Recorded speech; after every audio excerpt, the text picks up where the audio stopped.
नमस्कार मंडळी, घरोघरी मातीच्या चुली या मालिकेच्या आजच्या पुढील भागात आपल्याला असं पाहायला मिळालं, आता जी शर्वरी आहे ती विक्रांतच्या फोटोजवळ बसून रडत असते आणि विक्रांत अशी करतच असते.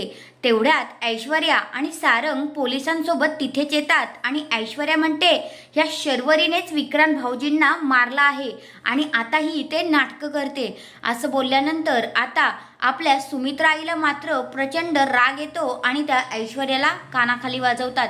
म्हणतात, ए नीट बोलायचा, माझ्या लेकीवर आरोप करतेस. असं बोलल्यानंतर आता पोलीस अरेस्ट वॉरंट दाखवतात आणि तेव्हा सुमित्राई गप्प बसतात बरं का.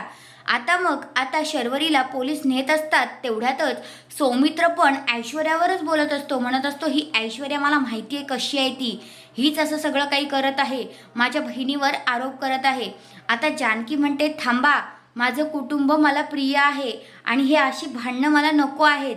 आता ना मीच खरं खोटं करणार आणि मीच शोधून काढणार की खरंच विक्रांत भाऊजींना कुणी मारलं आहे. आता हा जानकीचा शब्द आहे. असं आता इथे जानकी डोळे पुसत पुसत बोलत असते. तर हा आहे आजचा पुढील भाग. तुम्हाला काय वाटतंय, जानकीला पुरावे भेटतील का? तुमचं मत काय ते कमेंट करून नक्कीच सांगा. धन्यवाद.